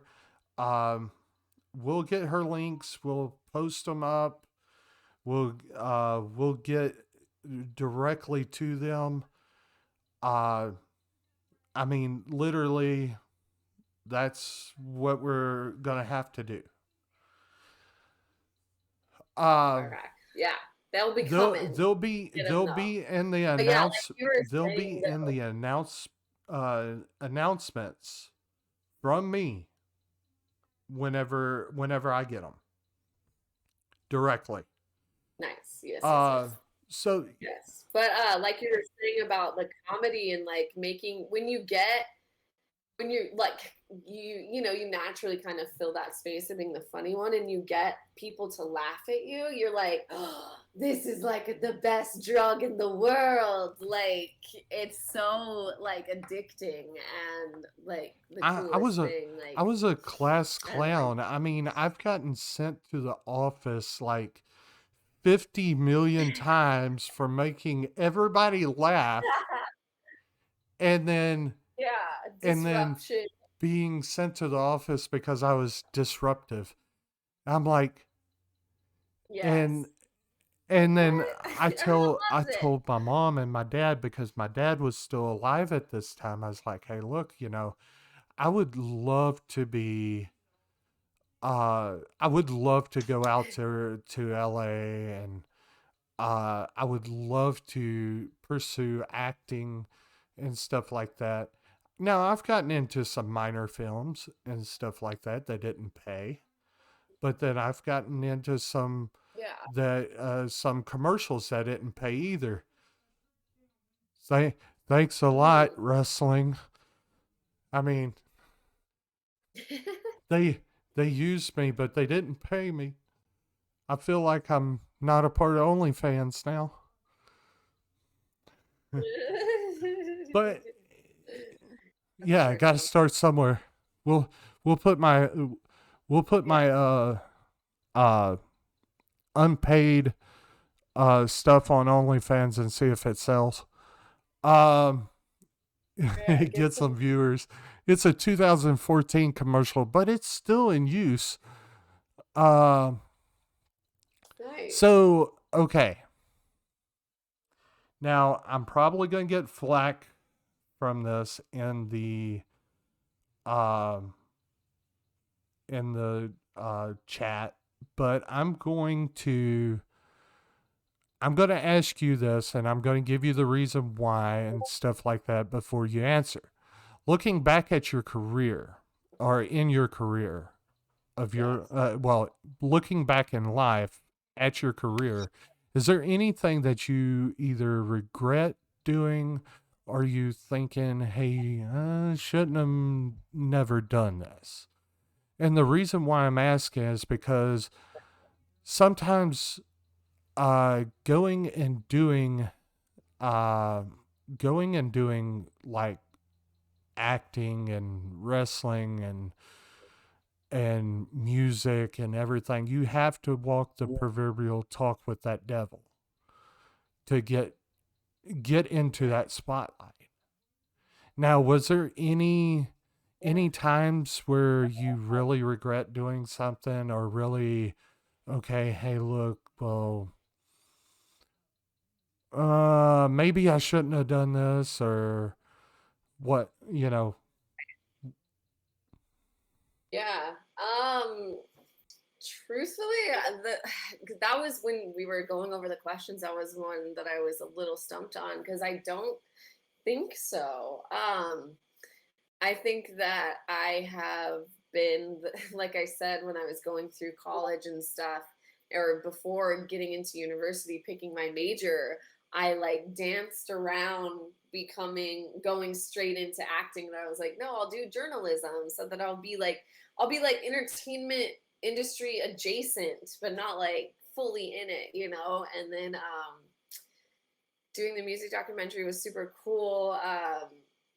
I feel like, I don't know, like I feel like I've kind of just like done, like the only regret I think I have is like not jumping in full force and doing it earlier. But like, I don't really like to live life like that, and so I honestly feel like everything that I've done, like, to get to this point has gotten me to this point. I mean, like, that's just kind of the truth of the matter. And I think that I'm proud of myself that I maybe didn't start something like, go, because where I worked in Bel Air too, there was a lot of people that would position you, or what is it called, kind of propose things to you. Well, if you were doing this, and you could be my girlfriend in this way, and I would pay you, or like, you would just have to come do these certain things, and it would be like acting, and you're kind of like, yeah, no. And so I've definitely had those kind of offers, and especially working in a place like Bel Air,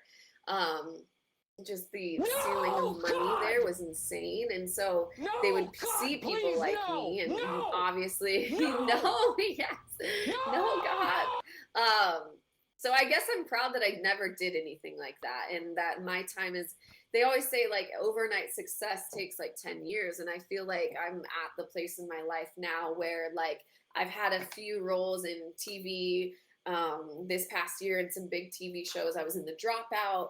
I'm going to be on season 2 of Perry Mason on HBO Max, and I'm on Hunters 2 on Amazon. And like, they were small roles, but it's on big sets on big streaming platforms, and it just looks really good on my resume. And like, I just think that small chipping away, and always kind of coming back and honing more skills, meeting new people, collaborating with new people, and growing your networking has really done well for me. And so that my overnight success, I feel, will come soon and come quickly. And I didn't have to do anything that I regretted to get to the that reason why I place. was saying, is because I bring up a Twitch streamer, and I think she now regrets doing what she did, even though they brought her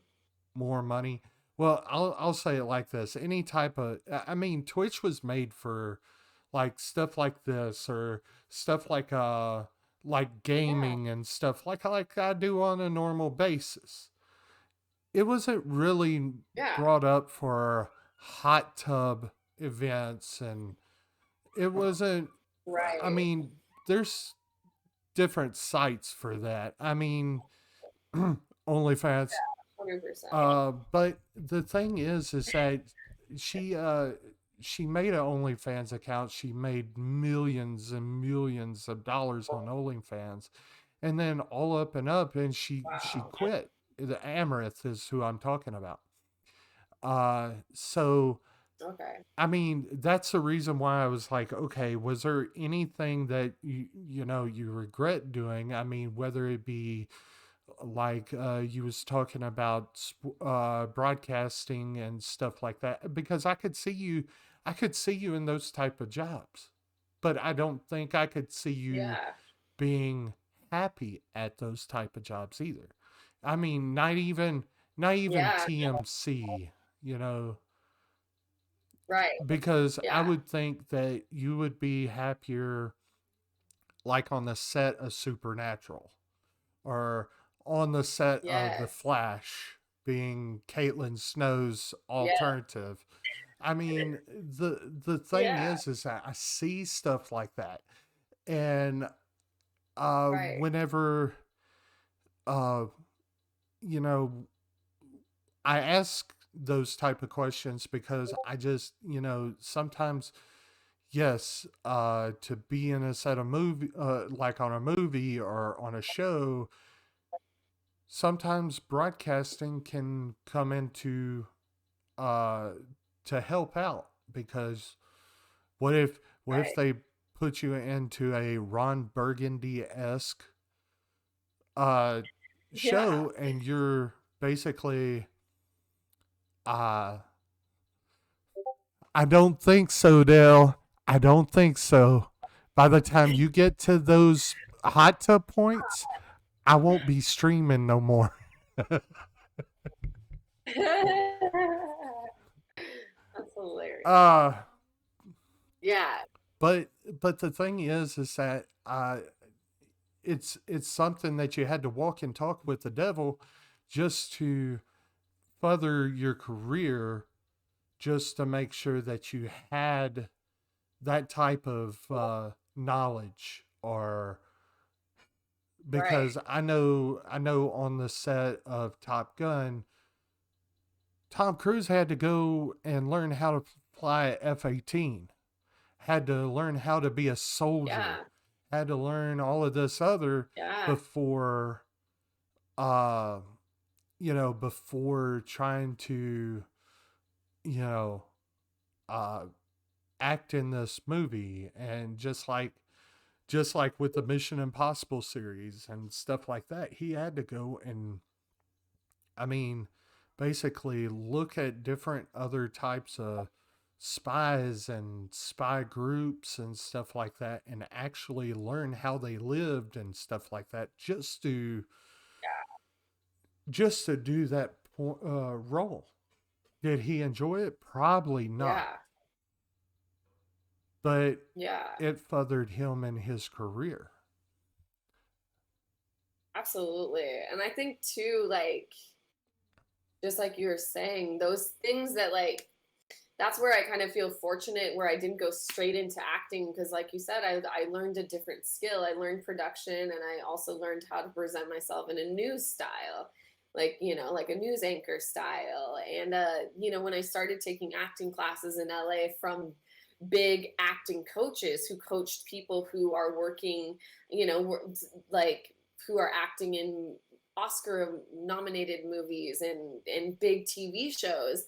They were like, the best thing you can do as an actor is get life experience, do different Right. things, feel, the best thing that you can do as an actor is go get your heart broken and feel how that feels Mhm. like, or suffer a loss, and it's like, don't do it for the sake of, I have also had friends who do crazy shit in their life for the sake of their acting career and weird stuff so people can go off the deep end with it. But to be an actor is to be someone who represents, who can tell a story through their body, through their voice, through their expression, and through emoting. You know, it's like what you're doing is you're presenting a story through your body and through connection. That so the more you can be in touch with yourself and how you express emotion, how you feel emotion, and then you can bring that out and present it in an interesting way and make people feel something, because that's all it is at the end of the day, you know. And people can be an actor from any age group, any walk of life, like you said, a soldier, a business person, a doctor. All those things are encompassing of what an actor needs to learn about to be able to do it with knowledge and skill, and authenticity is really what it is. Authenticity at the end of the day is, you know, like, yeah, there's going to be things where you're going to get passed up on a role that you might be really best for, but this other person gets it because they have 2 million followers on Instagram and you don't.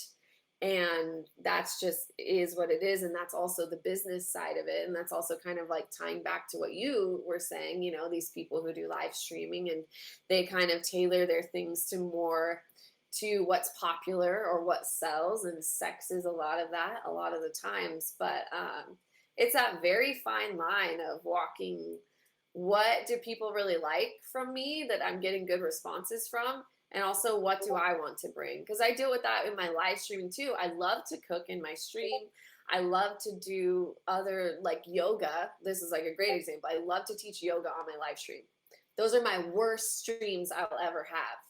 The least engagement, the least donations given, because I'm back, you know, like 5 feet away from the camera worrying about my yoga routine. And I'm not sitting here connecting with my viewers and, you know, really feeling like they have my one-on-one attention. And so I've had to adjust even that with live streaming. Well, okay, yeah, I don't do yoga on stream anymore. And when I cook, it's something that I can do like just kind of offhanded and be mostly like this. So I guess in that way, I have a little bit experience with that. But yeah, a little tangent. Hey, we love tangents. I mean, I tell you right now, my last podcast we had, like, we went on for like 3 to 4 hours. So I mean, tangents are good.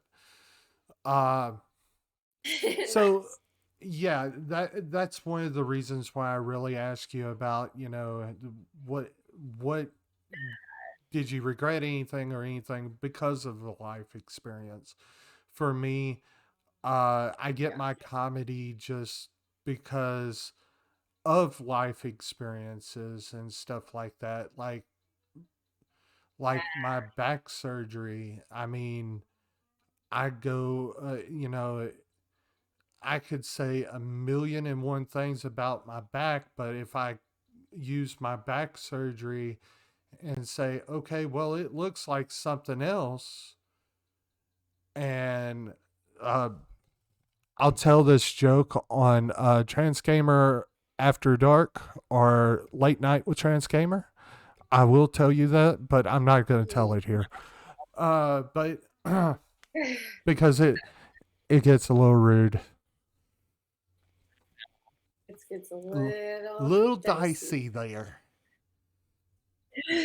And I've learned to where I can throw my voice. I've learned, you know, like I do Sean Connery very well, you know, that whole thing. And then I've gotten to where I can do kind of sort of Jack Sparrow, you know, type voice. But you know, I've learned some things, but I mean, what is some advice you would give to someone who is trying to be an actor, an actress, a model, or just being in fashion, period? I would say someone who wants to be in entertainment and acting, modeling, singing, dancing as well, fashion. Those are all super creative outlets and super creative professions. But also you know, just kind of like the sentiment that we're talking about, to do it professionally as a job and support yourself at it, you got to learn the basics of everything. You got to either teach yourself.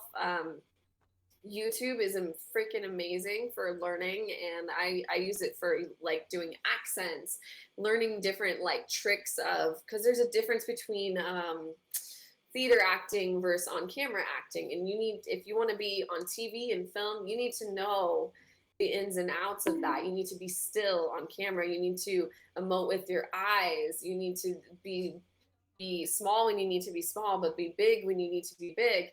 And so it's just really getting that training down first of all, and then as soon as you can, like I think training coupled with working in the industry that you want to be in any capacity, even like, you know, in fashion,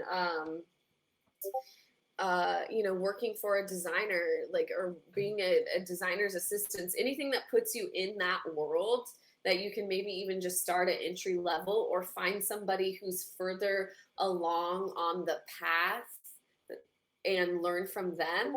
Like, you know, that's to me is like the really big thing. It's like learning, doing independent learning outside of yourself from a mentor, from a teacher, from somebody who has been in the acting world who now teaches, doing that, then doing the actual work. Because there are some people too that just go train, school setting, acting class setting, that never even ever can like translate it over to what it's like to be in an acting job, because it's a completely different thing from performing in an acting class, then being on set all day long and waiting for your time to act, and then acting for a camera in front of all the crew and all the people. It's a completely different thing, and nothing's going to ever prepare you for that except for doing that. But I think the one thing I'd have to say, like all those things, but like the principle of it is find someone that you like admire that's further along in what they're doing, that what you want to do, and they're further along, they're a few steps ahead of you, and just like learn from them, cling to them, be like a little barnacle on their ship, and, you know, don't be annoying, obviously, and like have it be a reciprocal relationship, but it's always being around people who are better than you at what you want to do. And so if you're around a group of friends where you're the best and they're all kind of like, you know, not at the same level as you, that's not going to grow you. Like if you're the one person in a group that you feel like, oh wow, these people are all great and I'm a baby, stay in that group and you'll start rising to their level. And that's just about anything in life. The company that you keep is what you're going to be like. So if you want to be great, just kind of strive for those circles of people who challenge you and want the best for you, but also aren't just going to be, oh yeah, you're great, you know, like that they like push you. This is the reason why I have her as friends, because she keeps, whenever we talk, we have these type of talks. Whenever we don't talk, I mean, it just builds up. So, is there, like, going back to live streaming, and I know I don't have this question, just, so would you say to that certain someone to go get into live streaming, get into YouTube, get into this, get into that before they make their way to, let's say, New York or LA for acting? Would you say that, or would you say like just come out to LA and let's see, you know, if you got it, you got it. If you don't, you don't, go home? That's a great question. That's hard to say. And everybody, like, I don't think you have to just be in New York and LA. I know that there's a lot of pockets nowadays. Like Atlanta has a huge film scene. Texas has. North Carolina.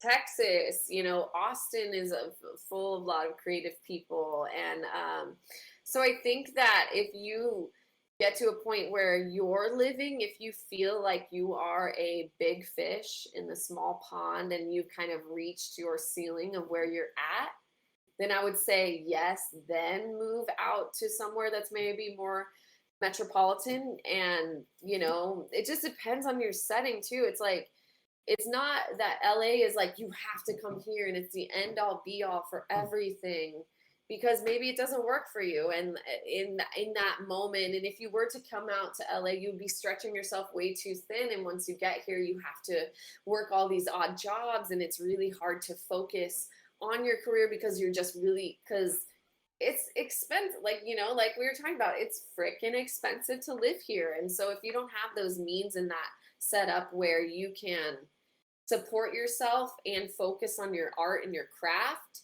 it's a lot of focus on just surviving, and that will burn you out, and that will take your joy, and that will make you want to move back home so fast if that's kind of situation you find yourself into right off the bat. So I would never encourage anyone to just at any stage say balls to the wall, let's sell everything, I'm going to LA, I don't know anybody, I don't have any money, but I'm gonna make it. I think But what if you're the Beverly Hillbillies? They moved from Kentucky to they moved from Kentucky all the way over to LA to Beverly Hills. I mean, they had oil money. They had that gold oil money. If you have that oil money, do it. But I think you got to be smart with it. And for me, because I had lived in LA, where I lived when went to college, because it was coastal and it was beachy and collegey, it was very high living expenses up there. So coming down here, it was like, it's kind of the same. And you could just make more money here, and there's more opportunity and more jobs.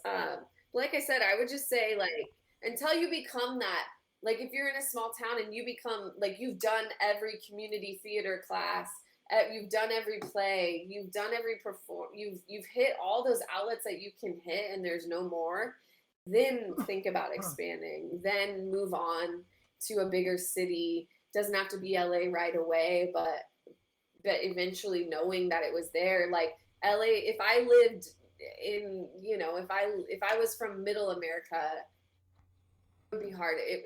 Because I lived in California already and I was only 3 hours away from LA, the LA move was like, and I had family who lived here that we lived with when we very first came here. So I had like that safety net a little bit. Fortunately, not everybody has that, and everybody has a different story and a different road to go down.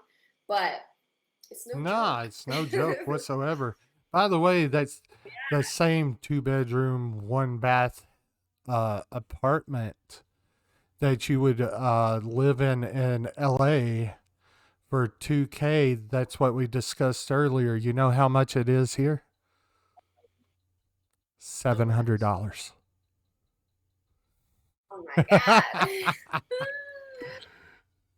Dude, that's how much I paid to rent a room in a house in college back in like 2012. So it's crazy how okay, we have 1,500 miles in between you and me, but it's crazy how different the prices are according to where you live. Even in New York, whenever I was talking to Allie, I didn't ask her what prices are up there, is because I already kind of knew. For that same one, or even a room that's called a floater room, not kidding you, floater room, which is like maybe about the same size as my bathroom. It's a closet. My gosh. They want $2,000 for. Same size as my bathroom. They have a folding mattress that comes out of the Yeah. wall and Yeah. basically a little kitchenette and then a front door. I'm like, really? Yeah. $2,000 for Yeah. being up there. But Yeah. I have a lot of friends in New York, and it's that to me, New York is even more hustle, more you gotta grind to make it, like hit the streets, like you better have, you know, you better be making your money. Like to me, it would be harder in New York. And also the weather isn't nice all the time. At least here it's sunny pretty much every single day. You know, we don't have a lot of rain and it's dry, sunny but and there it's 95 cold in all the year long yes, because you get that exactly. coldness off Yeah. you get the coldness off the ocean mixed. I mean, there's Yep. only a couple of times I've seen LA in fire, but really, Yeah. More than yeah. Oh yeah. but yeah, Yeah. literally, it's kind of nice over there in LA. I mean, I've been down to It Compton, is. I've been to Long Beach, I've been to uh Okay. River whatever whenever I was whenever I Yeah. was driving a truck. I mean, literally it's nice. Now whenever you get in Arizona, it's hot as hell. But I mean, really. Yep. So, being at the interview, or being at the end of the interview, sorry about that.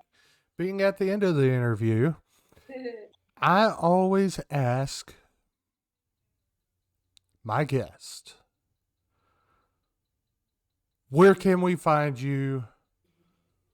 What can we, what are you working on? I mean, the camera is, well, literally yours, but I mean, it's the same thing if you went on the Hot Ones. Uh, I was go. gonna say, sounds like the I hot mean, we don't have wing 10 show. wings, and if we did, I would have Yeah, asked. right? No way. So whenever, I mean, the camera's literally yours.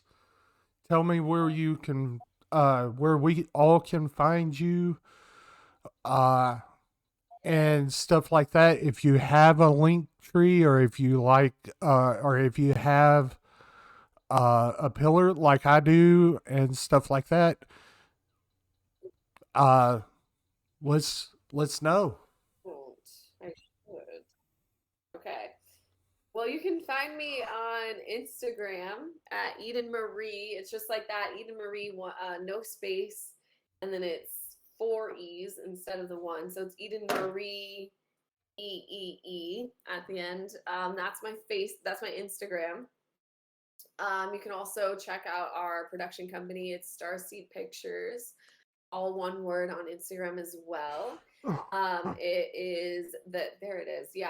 I just typed it in the chat. Perfect. TikTok, I think it's Eden Marie with 5 E's, Starseed Pictures. The starseedgroup.com is our website. Like I said, I was on a few episodes of Perry Mason too. I don't know when that's coming out. I don't know what episodes I'm going to be on. It's one of those things where you're an actor and you just do what you're told and you show up when you show up. But I will be on season 2 of Perry Mason. It's on HBO Max. I'm really proud of that. And also, do they have the same guy that did Perry Mason do Perry Mason again, like a much older version? No, actually, I think it was older. Yeah, and it's set in the I don't know much about the older one, but it's set in the 1930s and the early 40s. So the costumes were amazing. The hair and makeup were crazy fun. So I'll be on that. I'm pretty sure it's going to come out in like the fall, but I'm not positive. But yeah, other than that, I also live stream on Pacocha. It's called Pococha. Maybe you can write that there. And my name on there is Eden Marie as well. And I am on there is where you can probably more consistently catch me. I'm there live 3 to 4 hours a day during Monday through Friday. Sometimes I'll do a a Saturday stream or a Sunday stream, but basically during the week I am streaming about 3 to 4 hours a day, and you can catch me and come hang out with me in my lives. It's pretty fun. We just, goof around and have a really good time. You'll kind of probably see more of my wacky, goofy personality when I'm streaming. So This is it's the fun most time. serious. Yes. Oh, This yes. is the most serious I've ever seen Eden ever. I know. You got me in my serious mode. Also, my husband's yelling at me. I'm on a new app called Sparks. It's SPARKZE. It's unfortunately only for iPhone only at this time. So any iPhone users, if you have that, you can download it. And I host a game show every Monday night at 7 p.m. Pacific Standard Time. So 7 p.m. Pacific Standard Mondays on Sparks. Pacocha, pretty much 3 to 4 hours every single day. So if you download that, you can find me.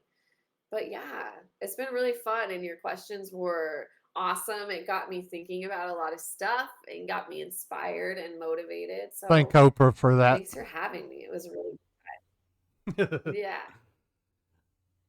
But yeah, I really want to say thank you for coming on. Thank you for being our third guest. Absolutely. You was actually supposed to be the fourth guest, but our third guest had a computer to go down. So literally, thank you so much. Love having you on again.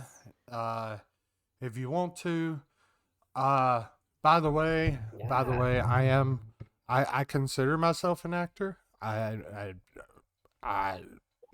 don't care what anybody else says. But if y'all need some fat, if y'all see you need some random fat person, I'm here. Nice. Awesome. We'll keep you in mind for sure. And literally, I want to thank everybody for coming in. Just letting you know, and Eden will tell you the same thing. Without y'all, there's no us. Absolutely. Yes, There's 100%. without y'all, there's no us. And y'all make our days, whenever you come in and you talk, you make our days so much better. Because we could be coming in oh my God, I have to do this again. And then literally the first person that shows up and says, hi, that really helps us. Well, anyway, I am going to send us to the Raven Armed to raid him. He does a Jack Sparrow really well. So let's go over and let's okay, Arcade, if you needed if you wanted us to raid somebody else, who do you want us to raid?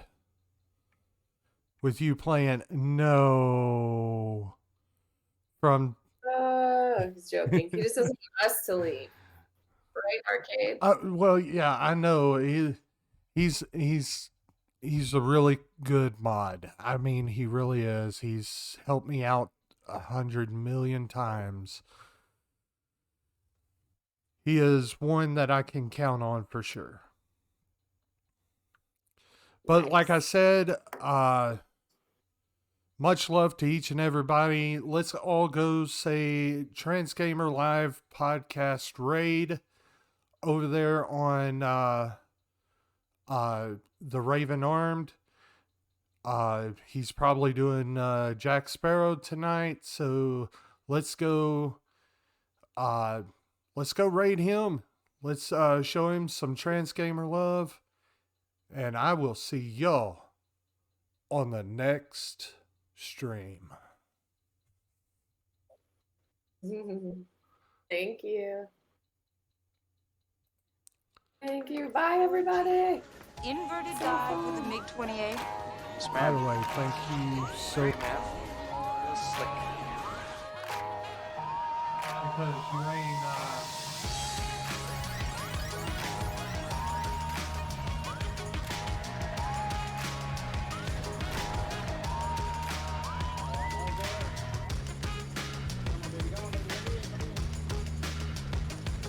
Ah! Uh-oh, there goes the storm!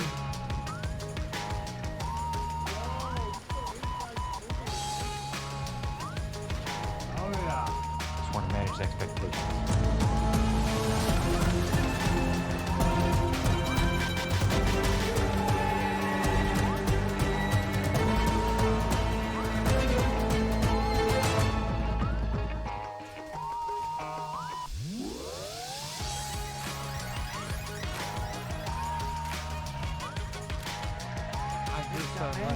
I just eliminated Kyle. Oh damn, I'm down to 1 hit point. We ain't gonna make it. And if we swim downstream, just keep swimming. Just keep swimming. Just keep swimming. Sorry, Al Bundy. Oh, man.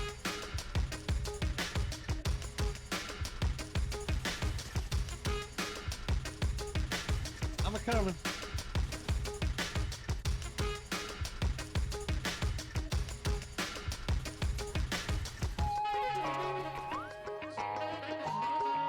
I just killed this side up.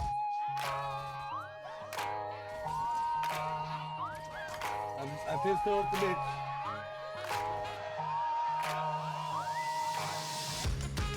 I just got my feel.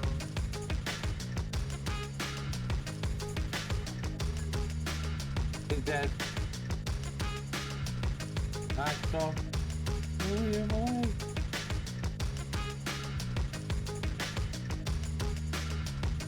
The people over here.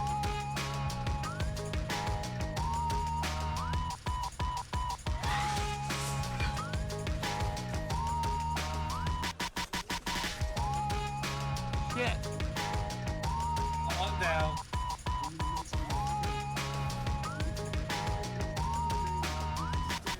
Doesn't killing people over here.